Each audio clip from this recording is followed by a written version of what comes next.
Bonjour tout le monde. Samedi le 11 avril 2020 et c'est la fin de notre deuxième semaine de confinement ici au Québec.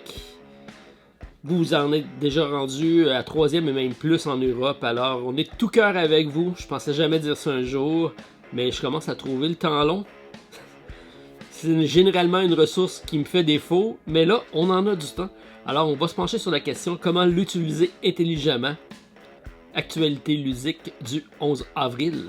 C'est parti.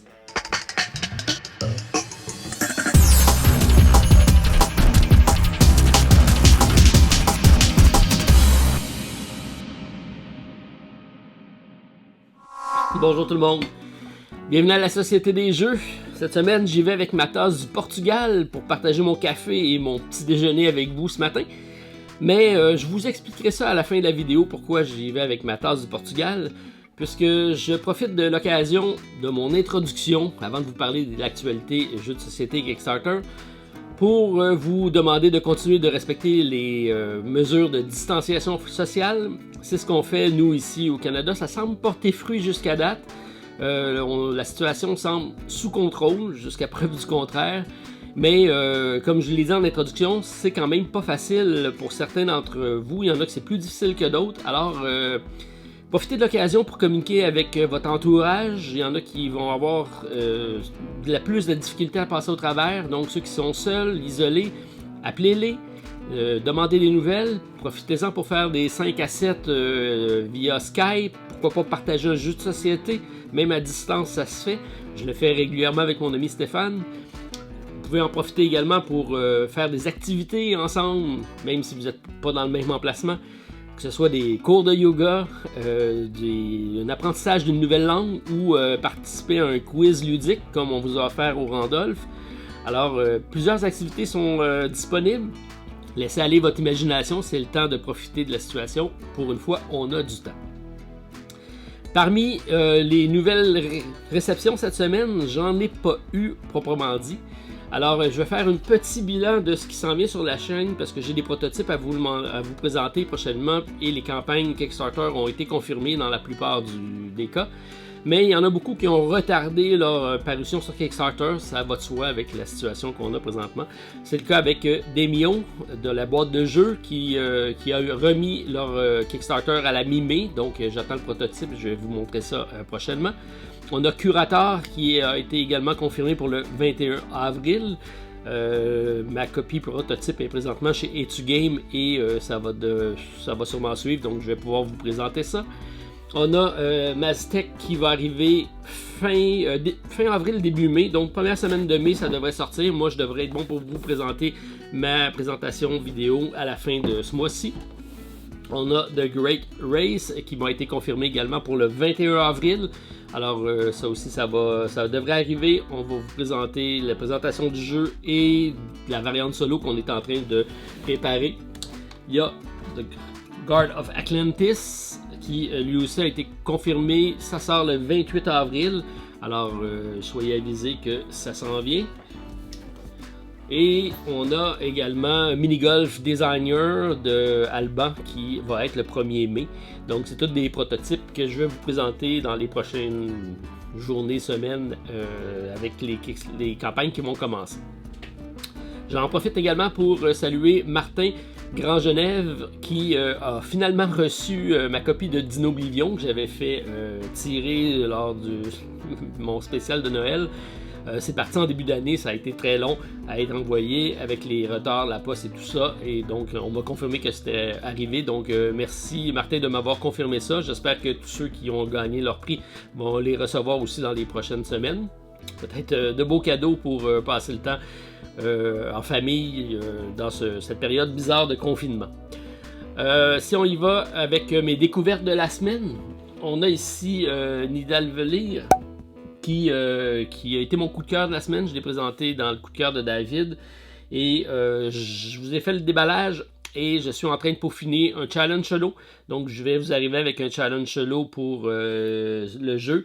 Également ma critique. Donc ça devrait suivre cette semaine. Même chose pour les deux jeux en arrière ici qui sont Ikayon et Mystea. Donc c'est deux jeux pour lesquels j'ai fait la partie de The Fall, qui est le coopératif. Ça aussi, c'est déjà filmé. Donc, je vous arrive avec ma critique très prochainement cette semaine. Alors, quand même, de belles découvertes au courant de la semaine, même si je n'ai pas reçu de nouveaux projets. Parmi les projets qu'on a sur notre liste de contributions, je vous en avais parlé la semaine dernière, on parle de Sanctuary, de Keeper's Era, de la compagnie Tabula Game, qui est la même compagnie ici qui ont fait Mystea, Ikayon et Volfirion. Et là, on nous arrive avec un petit jeu de cartes assez intéressant. C'est un 7e projet pour eux. Présentement, 4171 contributeurs, une hausse de 32% cette semaine, 240 000 $ d'accumulé jusqu'à présent. Et une campagne qui se termine le 24 avril, disponible à partir de 12 € pour 3 decks, 38 pour les 6 decks avec les plateaux de néoprène pour y jouer. Il faut compter de 7 à 18 pour le shipping. C'est un jeu de 1 à 2 joueurs, des parties de 15 à 30 minutes. La version des règles sera disponible en français. Et comme tous les autres jeux de Tabula Game, il n'y a aucun texte au niveau du jeu, donc très accessible. Alors, ce qui m'a fait pencher pour la balance, on a de beaux stretch goals avec le mode 2 contre 2. On a un deck building avec des points, donc ça aussi, ça m'intriguait. Il y a la campagne solo qui a été débloquée au courant de la semaine et également une campagne 1 contre 1. Alors, super matériel, belles illustrations. Un jeu quand même abordable, quoique le shipping est un peu dispendieux, mais on est présent avec Sanctuary. Ensuite, si on y va au niveau des projets dans les boutiques, en commençant par le Randolph.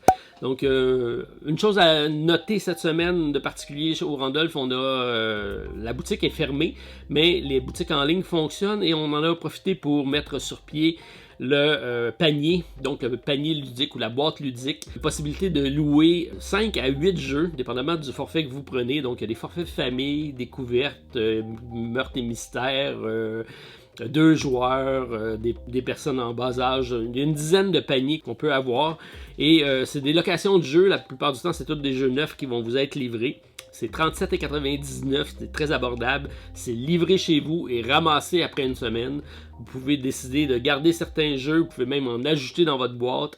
Alors, une belle idée de location, je pense qu'il va connaître un beau succès. Alors, je vous invite à aller jeter un coup d'œil sur la page de randolph.ca et vous allez avoir le contenu de chacune des boîtes disponibles. Puis il y a des très très beaux jeux, il y a même du jeu gamer là-dedans, dont Nidavellir qui est dans un des forfaits, donc je pense qu'il va y avoir des belles découvertes à faire.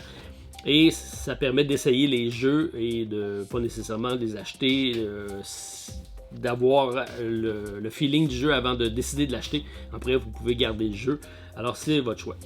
Autre chose à mentionner par rapport avec le Randolph, j'ai des extensions de Root Underworld qui est rentré. Comme je ne peux pas les vendre dans mon pub puisque le pub est fermé, j'ai décidé d'aller les porter à la boutique. Alors vous pouvez communiquer avec Étienne si ça vous intéresse. L'extension qui vient tout juste de sortir de Root, c'est disponible. Donc j'en ai quelques exemplaires, c'est assez limité. Mais vous pouvez communiquer avec la boutique et ajouter ça sur votre commande, c'est dans les possibilités. Au niveau Philibert, donc Philibert a sorti certains petits jeux intéressants, même de gros jeux, avec CO2. J'ai ce jeu-ci depuis sa sortie en 2012, je n'avais jamais réalisé que c'était un Vital Lacerda jusqu'à temps que je me penche sur le jeu. Et donc c'est mon premier Vital que j'ai, bien heureux, c'est un très bon jeu et c'est disponible donc à la boutique en ligne de Philibert. C'est en anglais, mais il n'y a aucun texte au niveau du jeu, donc vous pouvez télécharger les règles et y jouer très très facilement. C'est un 1 à 4 joueurs et on doit donc essayer de sauver la planète en faisant le moins de carbone possible. Alors, belle thématique, très bien implantée. Même si ça a sorti en 2012, je vous dirais que la seconde édition qui est sortie, je pense, en 2018, très d'actualité, CO2, alors je vous invite à aller jeter un coup d'œil. Et dans les autres jeux, qui est dans les plus populaires au niveau des ventes, c'est un jeu de la boîte de jeux que j'ai toujours voulu essayer, que j'ai jamais essayé. Alors je vais vous demander votre avis là-dessus. C'est un petit jeu de cartes qui est Hun, qui m'intéressait. C'est un 2 à 4 joueurs. Je me suis toujours dit que j'allais en faire un challenge solo. Je pense qu'il en existe également sur le site de sessionsolo.com. Alors je vous demande votre avis. C'est un bon jeu, c'est suggéré. Je sais qu'il est dans les meilleurs vendeurs présentement et ça m'intéressait. Si on regarde parmi nos listes de suivi au courant de la semaine, il y en a quelques-uns que j'ai gardé. J'en ai mis de côté beaucoup, mais je vous invite à aller voir les précédentes vidéos pour plus d'informations. J'en ai gardé seulement 3 parce qu'il y en a beaucoup de jeux qui s'additionnent cette semaine. Donc on va commencer avec Tricking the World, Globe-Trotting Board Game. C'est un premier projet pour la compagnie Underdog Games des États-Unis. On est à 5396 contributeurs, une grosse hausse de 48% cette semaine. On est à 295 000 d'accumulé, donc excellent. Un jeu dont la campagne devait terminer le 7 avril. On demandait une prolongation jusqu'au 14, ça a été approuvé. Donc je ne savais pas que c'était possible avec Kickstarter, mais heureux de le savoir.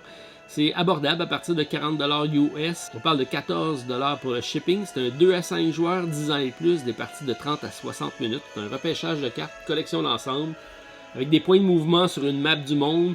C'est un jeu qui ressemble beaucoup dans l'esprit de Parks, mais vraiment globe-trotter sur l'ensemble de la planète et non pas juste dans les parcs nationaux. Les illustrations sont aussi superbes que le jeu. Donc, quelque chose de très accrocheur. Je pense qu'il se vend bien, ça paraît avec les chiffres qui sont là. Alors, il reste encore 7 jours pour décider si on va être présent pour la campagne, mais c'est un jeu qui est toujours dans ma mire. Frosthaven, que je vous ai présenté la semaine dernière, donc on a une semaine de fête avec le dernier de Isaac Childress. C'est un jeu dont la popularité ne dément pas. On est à 49 000 contributeurs et on est à 9,7 millions. Après seulement une semaine, donc sans contredit, ça devrait être le board game qui va susciter le plus de financement sur Kickstarter à vie. On risque d'avoir des chiffres qui vont exploser avec celui-ci. Normal, le précédent Gloomhaven est encore numéro 1 sur BGG. Ils viennent d'arriver en français avec Havre Nuit. Et on nous a dit que celui-ci, Frosthaven, devrait sortir environ 6 mois après la sortie en français. Et donc ça va être à suivre si ça vous intéresse. Présentement, bon, on peut en faire l'achat en anglais seulement. C'est à partir de 100 $ US, mais il y a plusieurs forfaits pour pouvoir avoir un all-in avec des boîtes de rangement et plein d'accessoires. Le prix monte quand même assez rapidement et on a les taxes qui s'ajoutent dans le cas de cette campagne-ci et le taux de change qui est faible pour moi, plus le shipping. Donc, ça risque d'être une attente pour voir ce qui va sortir en boutique, puisqu'il n'y a pas vraiment de stretch goal au niveau de la campagne. On suit ça de près quand même, parce qu'on veut être à l'affût de ce qui s'en vient. Et quand ça sortira en boutique, on sera présent avec Frosthaven. À moins que j'y aille avec un retailer, si ça vous intéresse, vous me le dites. Puis on pourra directement l'acheter durant la campagne. Dernier petit jeu que je vous ai présenté sur la chaîne, qui est encore disponible sur Kickstarter. On parle de Squire for Hire. Le Mystic Runes, c'est le core set numéro 2 de John Martian. C'est un Canadien de Barrie au Canada. Présentement, 1007 contributeurs, une hausse de 43% quand même cette semaine, 33 000 $ d'accumulé et une campagne qui se termine le 16 avril prochain. Très abordable, 12 $ canadiens, 22 $ pour les deux jeux et on parle de 4 $ canadiens pour le shipping. Donc c'est de 1 à 2 joueurs, 2 à 4 si vous combinez les deux jeux ensemble, mais c'est un stand-alone qui est compatible et on parle de parties d'environ 20 minutes. Sachez que le print and play est disponible durant la campagne si vous voulez l'essayer. Donc c'est le temps peut-être présentement avec la période de confinement si vous voulez découvrir le jeu. Mais c'est un petit gameplay assez sympathique. Je vous invite à aller voir la vidéo que j'en ai fait. C'est également mis par John, l'auteur, sur le site de Kickstarter, donc j'en remercie. Ça me semble intéressant, ça ajoute une petite dynamique supplémentaire avec les runes qui nous permettent de manipuler les cartes sur la table, donc c'est assez intéressant, avec Squire for Hire. Quelques petits remerciements avant d'y aller avec mes nouveautés de la semaine. Eric Ray, qui m'a envoyé son documentaire. Donc, c'est un cinéaste qui a fait un documentaire sur les designers de jeux de société. Board game design is hard. Like, I mean, real hard. Game design is constant failure. It has been an obsession. I wish I could get rid of it. Pour être en lien avec mes capsules jeux de société, donc ça va me faire du contenu pour pouvoir continuer ma saga. Mais vous envoyez présentement un bref aperçu. Sachez que c'est un documentaire qui s'appelle The Game Designer. C'est en anglais, mais c'est sous-titré en français, donc sur toutes les plateformes, disponible sur YouTube, Google Play, Amazon et Vimeo. C'est disponible en location ou en achat. Alors, je vous partage le lien si ça vous intéresse. C'est de quoi qu'on pourra voir et je prendrai des capsules de cette vidéo-ci pour les mettre dans nos explications de conception de jeux de société à suivre sur la chaîne. Également, cette semaine, j'ai côtoyé Sandra Franfrenet, qui est une journaliste qui a communiqué avec moi, qui écrit un article pour le Canard enchaîné. Donc, vous me direz qu'est-ce que c'est comme revue. Je l'ai regardé sur Internet, mais vous connaissez sûrement mieux que moi là-bas en France. Elle fait un article sur les jeux de société, spécifiquement Kickstarter versus l'écologie. Donc, on a échangé sur le sujet et je ferai peut-être partie de la prochaine édition du Canard enchaîné. Je ne sais pas quand est-ce, mais on partagera ça quand ça arrivera. Et finalement, j'ai Yann Lecantrec qui a communiqué avec moi. C'est quelqu'un que j'avais rencontré lors de la croisière du Capitaine Meeple, qui se lance dans un projet de musée ludique. Alors, il est en train de mettre ça sur pied en lien avec les jeux de société. Donc, là aussi, je devrais avoir plus d'informations éventuellement sur l'emplacement, comment ça se déroule et tout ça. Et on vous reviendra sur la chaîne. Donc, Yann, bonne chance pour ton projet, puis on se reparle à ce propos aussi. Alors, c'est ce qui complète ma brève introduction cette semaine. J'ai volontairement enlevé quelques titres de ma liste de suivi, mais je vous invite à aller voir les vidéos précédentes pour avoir plus d'informations si ça vous intéresse. Cette semaine, il y a quand même beaucoup de projets qui s'additionnent, donc je tenais à faire un peu de place. J'en profite pour vous souhaiter une bonne semaine. Restez chez soi. Pratiquez encore la distanciation sociale. C'est la meilleure façon qu'on va passer à travers et qu'on va revenir le plus rapidement à un semblant de vie normale. J'espère que ça ne sera pas trop long et que tout le monde restera en santé. Alors, je vous invite à commenter la présente vidéo et on se revoit la semaine prochaine pour une autre présentation et explication de jeu. Donc, soyez prudents et ça va bien aller. Bye tout le monde. Je commence ma liste de suivi cette semaine avec mon coup de cœur, Ausonia de Peter Orniak, deuxième projet de l'auteur de Shard Hunters. Présentement 271 contributeurs, 47 000 $ d'accumulés. Un jeu abordable à partir de 19 livres ou 34 $ canadiens. 39 livres ou 64 pour le all-in avec les deux extensions. On parle de 8 à 9 livres pour le shipping. Alors on nous promet une nouvelle génération de deck building, de quoi aiguiser ma curiosité. Alors j'ai regardé les vidéos de gameplay et ça m'a convaincu. Une belle gestion de main de cartes pour 1 à 4 joueurs, des parties rapides de 20 à 40 minutes. On est ici dans un 17e siècle magiquement modifié. Les terres italiennes ont survécu à la peste des sorcières et sont maintenant appelées Ausonia, que de puissantes maisons dominent. Chaque joueur se fait passer pour le chef d'une telle famille et à l'aide de supporters et de pierres précieuses magiques, essaie de devenir le prochain dirigeant des cités-États. Le but est d'augmenter votre influence en achetant de nouvelles cartes de plus en plus puissantes. Le joueur ayant le plus d'influence à la fin de la partie est le vainqueur.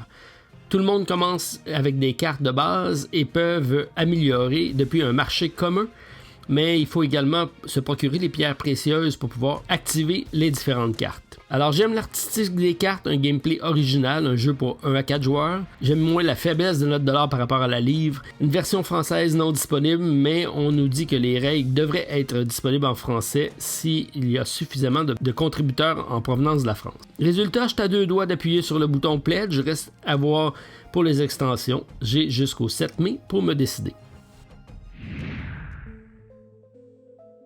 J'ajoute également le jeu Planet Unknown de Adam et Ryan Renberg, un 5e projet pour eux, déjà 1056 contributeurs, 89 000 $ d'accumulés. Un jeu abordable à partir de 49 $ US, 69 pour la version Deluxe, de 10 à 12 $ pour le shipping. Les règles en français seront disponibles, c'est de 1 à 6 joueurs, des parties de 70 minutes, 10 ans et plus. Le jeu comporte des plateaux asymétriques, c'est un placement de tuiles de type polyomino, en simultané pour créer un vrai casse-tête ludique. Alors notre planète est à court de ressources, mais nous sommes obligés de bouger.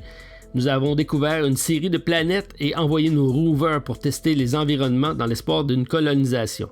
Planet Unknown est un jeu compétitif pour 1 à 6 joueurs qui construisent en simultané le meilleur environnement de planète pour gagner la partie. Le jeu innove dans la tendance populaire des polyomino en permettant un jeu simultané mais stratégique en utilisant une station spatiale au centre de la table qui ressemble à une Lazy Suzanne. À tour de rôle, on tournera la station spatiale et on aura accès à une partie des polyomino en question. Ajout intéressant, j'aime un jeu accessible, solo disponible, version française pour les règles, en simultané avec un bon prix. J'aime moins premier vrai projet pour la compagnie peu connue. Alors, résultat, c'est intéressant. Je suis la campagne jusqu'au 1er mai prochain.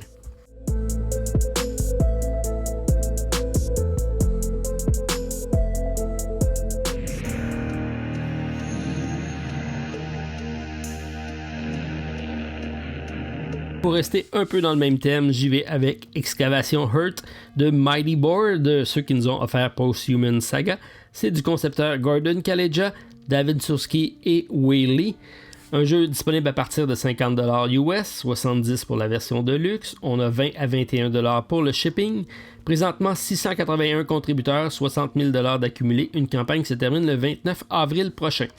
Pour 1 à 4 joueurs, des parties de 30 à 120 minutes, on a des mécaniques de marché, repêchage de cartes et collection d'ensemble.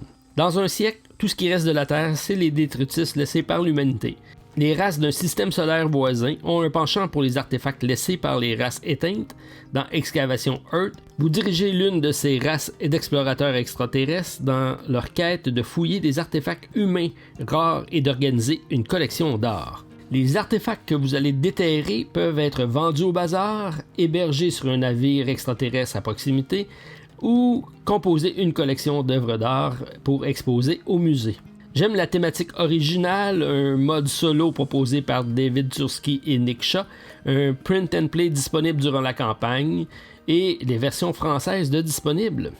J'aime moins présentement la faiblesse de notre dollar qui en a souffert de la situation existante. Alors résultat, une thématique que j'aime bien et 2 designers avec Gordon et David que j'apprécie. Alors je suis la campagne jusqu'au 29 avril prochain. J'ajoute également le jeu Tales from the Loop, le jeu de plateau tiré de la série télévisée d'Amazon. C'est du concepteur Freya Lingman, 22e projet pour eux, mais c'est généralement plus des jeux de rôle qui est proposé. C'est une compagnie de Stockholm en Suède qui nous arrive avec un univers rétro science-fiction. 1757 contributeurs, 205 000$ d'accumulé, une campagne qui se termine le 7 mai prochain. Disponible à partir de 54€, 85$ canadiens ou 91€ pour la version de luxe. Il faut ajouter de 15 à 25 US pour le shipping. Le print and play disponible durant la campagne pour l'essayer, c'est de 1 à 5 joueurs, des parties de 90 à 120 minutes. On a une campagne narrative coopérative avec des points d'action. Dans Tales from the Loop, vous incarnez des enfants locaux qui jouent en coopération pour enquêter sur des phénomènes qui menacent l'île et, espérons-le, les arrêter. Alors j'aime la réalité alternative propice à des histoires intéressantes. J'aime moins un thème fort mais peu exploité visuellement avec un plateau traditionnel, version anglaise seulement. Résultat, à moins de me faire convaincre, je vais passer avec Tales from the Loop.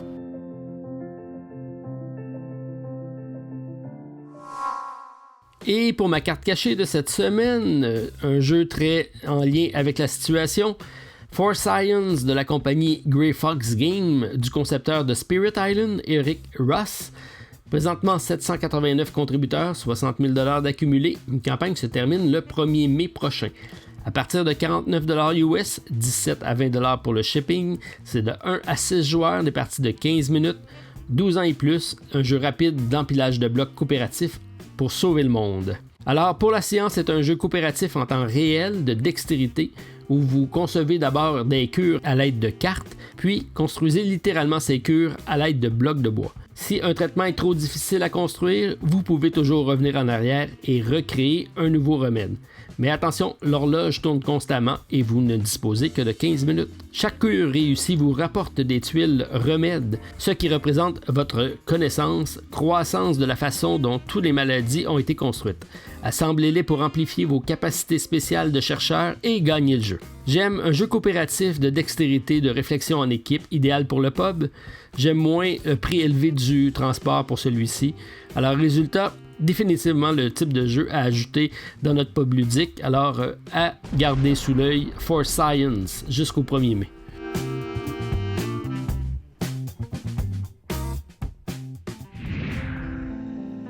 Et j'ajoute également le jeu Veilrate, un fantasy solo quest du concepteur Tristan Hall, celui qui nous a offert Shadow of Kilford. Présentement 915 contributeurs, 99 000$ d'accumulé. La campagne se termine le 30 avril prochain. Disponible à partir de 30 livres ou 53$ US, c'est un jeu solo pour un joueur, une partie de 30 à 40 minutes de type deck building. Un silence s'installa à travers le pays sous un ciel obsidienne. Les combats avaient pratiquement cessé. Bla bla bla. Je pourrais continuer comme ça longtemps. On a un long texte d'introduction, mais très peu d'informations sur le gameplay. Alors, c'est un jeu pour lequel je vais investiguer un peu plus. On remarque aisément que l'ensemble de l'artistique qui a été utilisé pour le jeu est tiré des 2 jeux précédents, qui est Shadow of Guildford et Gloom of Guildford. On a mis ça en noir et blanc, on a fait quelques retouches et on a réutilisé les mêmes illustrations pour en faire un nouveau jeu. Pas sûr, reste à voir si le gameplay est différent. Alors, un jeu à investiguer présentement, pas de version française, pas de prix de shipping, bref, beaucoup d'interrogations. On regarde ça pour la semaine prochaine, Veilwraith, A Fantasy Solo Quest.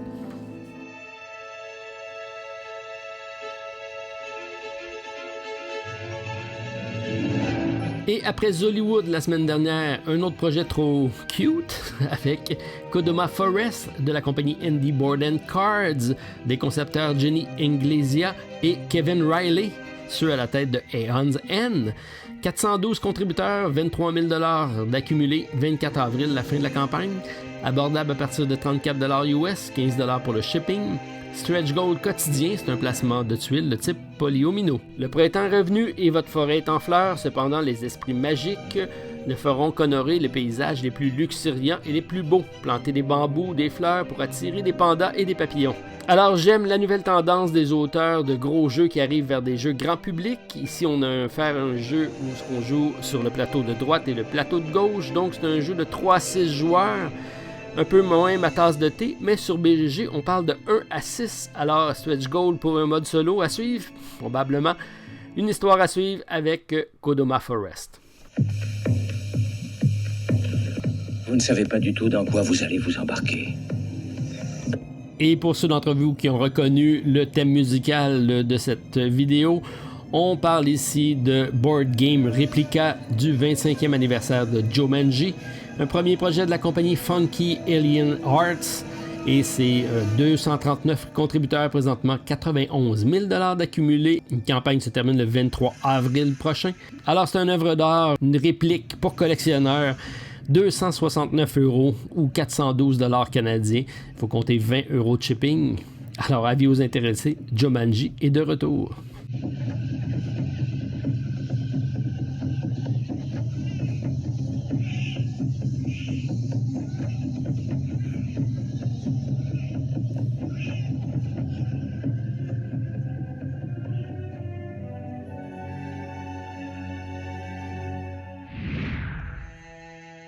Et à ne pas manquer le 14 avril prochain, après Blood Rage et Rising Sun, Eric Lang nous arrive avec Inks, God of Egypt, publié chez Siemens, qui sera disponible sur Kickstarter et également en français.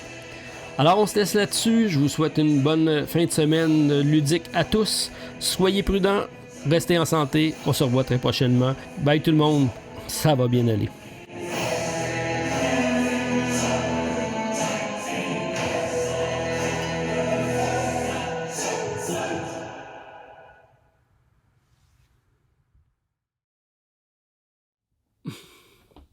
Alors pour les quelques courageux qui ont réussi à se rendre jusqu'à la fin de la vidéo et qui voulaient avoir plus d'informations à propos de ma tasse du Portugal, c'est une petite anecdote, juste pour rester dans le même esprit de prendre soin de notre entourage et de partager le bonheur.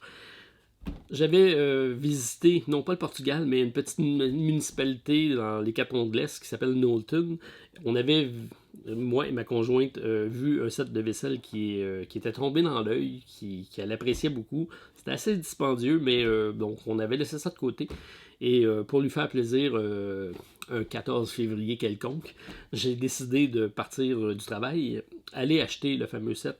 Donc, faire 100 km de route, revenir 100 km, emballer le cadeau et l'offrir. C'est pas tant ce qu'on donne que la façon ou qu'est-ce qu'on veut partager à ce moment-là. Alors, ça n'a pas besoin d'être quelque chose de très cher. C'est surtout l'attention qui compte. Alors, je vous invite à partager autour de vous, puis à rendre les gens heureux. C'est ce qu'on va essayer de faire cette semaine. Soyez prudents tout le monde. On se revoit la semaine prochaine. Bye.